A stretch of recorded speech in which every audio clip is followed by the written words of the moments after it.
الصلاة خير من النوم۔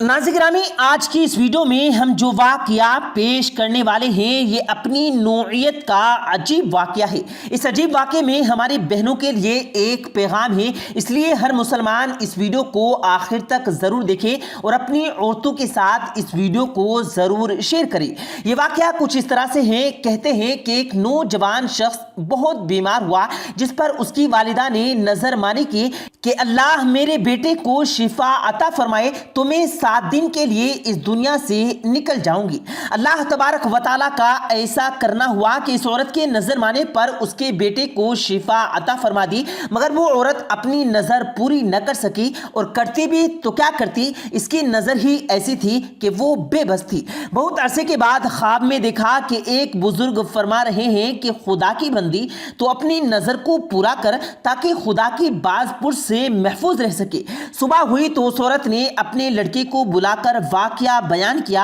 اور آخر میں ایک فیصلہ لیا گیا اور اپنے لڑکے سے کہا کہ قبرستان میں میرے لیے ایک قبر کھود کر تیار کرو، اور جب قبر تیار ہو گئی تو اس نے اپنے بیٹے سے کہا کہ مجھے اس میں دفن کر دو۔ اس کا بیٹا اپنی ماں کو اس فرمائش پر حیران تھا کہ یہ کیسے فرمائش ہے، البتہ ماں کا حکم تھا، چنانچہ لڑکے نے اپنی والدہ کے حکم کی تعمیر کی اور اسے زندہ ہی قبر میں دفن کر دیا۔ پیارے دوستو، اس عورت نے اپنے بیٹے کو بتا دیا تھا کہ 7 دن بعد اس کو قبر سے باہر نکال لے، اور اس عورت کی قبر میں دعا کی کہ اے میرے پروردگار، میری وہ وسعت کے مطابق میں نے نظر مانی کرتی تھی، اب مجھے قبر کی آفتوں سے محفوظ رکھ۔ اتنے میں کیا دیکھتی ہے کہ اس کے سر کے جانب ایک روشن دان ہے۔ عورت اس روشن دان میں جھانکتی ہے تو سامنے ایک باغ نظر آتا ہے جس میں 2 عورتیں موجود ہوتی ہیں، جنہوں نے اس عورت کو آواز دی کہ بی بی ہمارے پاس چلی آ۔ خدا کی قدرت سے وہ روشن دان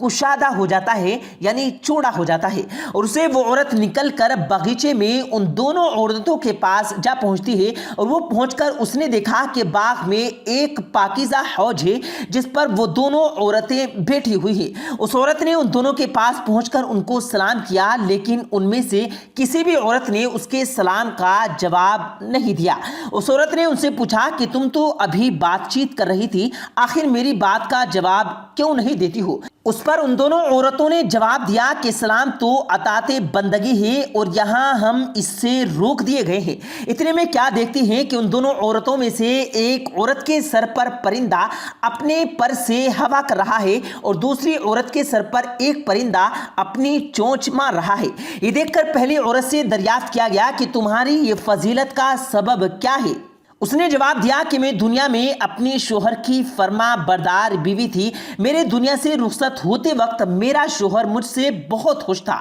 بس اسی اطاعت گزاری کی وجہ سے رب العالمین نے مجھے اپنی نعمت سے نواز دیا ہے۔ پھر اس نے دوسری عورت سے معلوم کیا کہ بی بی اس سزا کا کیا سبب ہے، تو اس نے بتایا کہ میں تھی تو نیک، لیکن شوہر کی فرما بردار رہی تھی، اور میرے دنیا سے رخصت ہوتے وقت میرا شوہر مجھ سے ناخوش تھا، لہٰذا میری نیک بختی کا صلہ رب العالمین نے مجھے یہ باغ عطا فرمایا، لیکن شوہر کی نافرمانی اور ناراضگی کے باعث اس میں مبتلا ہوں، لہٰذا میں تم سے درخواست کرتی ہوں کہ جب تم دنیا میں جاؤ تو میرے لیے شوہر سے سفارش کرنا، ممکن ہے کہ وہ مجھے معاف کر دے اور راضی ہو جائے۔ چنانچہ اس عورت پر 7 دن گزر چکے تھے تو ان دونوں عورتوں نے بتایا کہ اب تم اپنی قبر میں چلی جاؤ، تمہارا لڑکا آیا ہوا ہے۔ اس بات کو سن کر عورت اپنی قبر میں چلی گئی اور پتہ چلا کہ اس کا لڑکا قبر کھود رہا ہے اور اپنی والدہ کو لے کر گھر چلا جاتا ہے، تو خبر مشہور ہو جاتی ہے کہ فلاں عورت اپنی نظر پوری کر کے قبر سے باہر آ گئی ہے،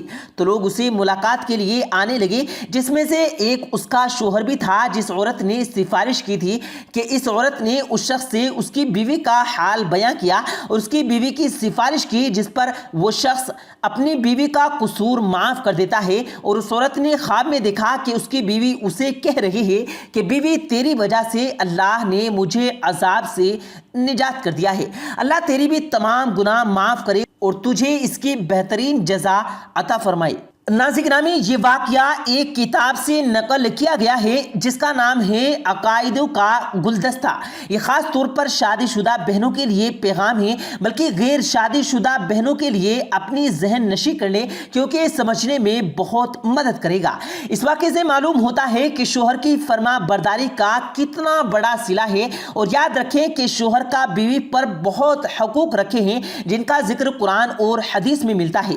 اور اس شخص کو سمجھنے کے لیے ضروری ہے کہ چند روایات آپ کی خدمت میں پیش کریں۔ لیکن آگے بڑھنے سے پہلے آپ سے گزارش ہے کہ اگر آپ نے ہمارے اس یوٹیوب چینل کو سبسکرائب نہیں کیا تو ریڈ بٹن پر کلک کر کے بیل آئیکن ضرور پریس کر دیں تاکہ ہماری آنے والی تمام ویڈیو کا نوٹیفیکیشن آپ کو وقت پر ملتا رہے۔ ناظرین گرامی، ویسے تو شوہر کے رتبے کو سمجھانے کے لیے بہت بھاری روایت ہیں، لیکن ہم یہاں پر آپ کی خدمت میں آپ صلی اللہ علیہ وسلم کے وقت کا ایک واقعہ پیش کر رہے ہیں۔ نبی کریم صلی اللہ علیہ وسلم کے ایک دور کے واقعے سے یہ واضح ہو جاتا ہے کہ عورت کے لیے اس کے خاوند کا کیا مقام ہے۔ عبداللہ بن ابی عوف رضی اللہ تعالیٰ عنہ سے روایت ہے کہ جب معاذ رضی اللہ تعالیٰ عنہ شام سے آئے تو انہوں نے نبی کریم صلی اللہ علیہ وسلم کو سجدہ کیا۔ آپ صلی اللہ علیہ وسلم نے فرمایا، معاذ یہ کیا؟ تو انہوں نے کہا کہ میں شام گیا تو وہاں کے لوگوں کو دیکھا کہ وہ اپنے پادریوں اور رہنماؤں کو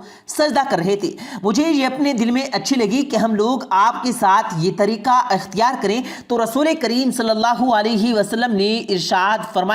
تم ایسا نہ کرنا۔ اگر میں ایسے غیر اللہ کے لیے سجدہ کرنے کو کہتا تو بیوی کو حکم دیتا کہ وہ اپنے خاوند کو سجدہ کرے۔ قسم ہے اس ذات کی جس کے ہاتھ میں محمد صلی اللہ علیہ وسلم کی جان ہے، عورت اپنے حق ادا نہیں کر سکتی جب تک کہ اپنے خاوند کا حق ادا نہ کر لے۔ اگر وہ اونٹ پر بیٹھی ہو اور خاوند اسے خواہش کا حضر کرے تو وہ انکار نہیں کر سکتی۔ ناظرین گرامی، معلوم ہوا کہ اسلام میں شوہر کی مکمل فرما برداری کا حکم دیا گیا ہے۔ اگر شوہر بیوی کو کسی بات سے منع کر دے تو بیوی کو اس کی بات ماننا لازم ہے، جیسا کہ ابھی ذکر ہوا کہ اللہ تعالیٰ کے سوا کسی اور کو سجدہ روا ہوتا تو عورت کو حکم دیتا کہ شوہر کو سجدہ کرے۔ لیکن یہ بات یاد رکھیں کہ خلاف شمار میں شوہر کی اطاعت ضروری نہیں، بلکہ اگر شوہر بیوی کو کسی مصیبت کا حکم کرے تو بیوی کے لیے اس کی بات ماننا جائز نہیں ہے۔ عورت پر مرد کے حقوق کے بارے میں حضرت عائشہ رضی اللہ تعالیٰ عنہ فرماتی ہیں کہ عورت پر سب سے زیادہ حق اس کے شوہر کا ہے اور مرد پر سب سے زیادہ حق اس کی ماں کا ہے۔ اور ایک دوسری روایت کے مطابق حضور پاک صلی اللہ علیہ وسلم کے فرمان کا مفہوم ہے کہ ایک عورت پر اس کے شوہر کا عظیم حق ہے۔ اتنا عظیم حق ہے کہ اگر شوہر زخمی ہو اور خون اور پیپ بہہ رہا ہو اور عورت اس کے زخمی زبان سے چاٹے تب بھی اس کا حق ادا نہیں ہوگا۔ لہٰذا بیوی کے لیے ضروری ہے کہ وہ اپنے خاوند کے حقوق کا خیال رکھے، اور اللہ اور اس کے رسول صلی اللہ علیہ وسلم نے جو مقام خاوند کا بیان کیا اس کا خیال رکھا جائے۔ اور یہ بات بھی یاد رکھے کہ جیسے بیوی کے لیے ضروری ہے کہ خاوند حقوق کا خیال رکھے، اسی طرح اسلام میں بیوی کے بھی حقوق رکھے گئے ہیں۔ مردوں کو چاہیے کہ وہ ان کا خیال رکھے۔ اللہ تعالیٰ سے دعا ہے کہ اللہ تعالیٰ ہماری تمام بہنوں کو اپنے شوہر کی اطاعت کرنے کی توفیق عطا فرمائے اور ان حقوق کی ذمہ داری اور ان کو پورا کرنے کی توفیق عطا فرمائے، آمین اللہم آمین۔ پیارے دوستو، امید کرتے ہیں آپ کو آج کی ہماری یہ ویڈیو ضرور پسند آئی ہوگی۔ اگر آپ کو یہ ویڈیو پسند آیا ہو تو اس ویڈیو کو دل سے لائک کریں اور زیادہ سے زیادہ لوگوں تک اس ویڈیو کو ثواب کی نیت سے شیئر کریں، اور اس ویڈیو کے بارے میں آپ کی کیا رائے ہے کمنٹ سیکشن میں اپنی رائے کا اظہار ضرور دیں، اور مزید اسی طرح کی روز کی ویڈیو پانے کے لیے ہمارے چینل کو ضرور سبسکرائب کریں۔ ملتے ہیں پھر ایک نئی ویڈیو کے ساتھ، تب تک کے لیے اللہ حافظ۔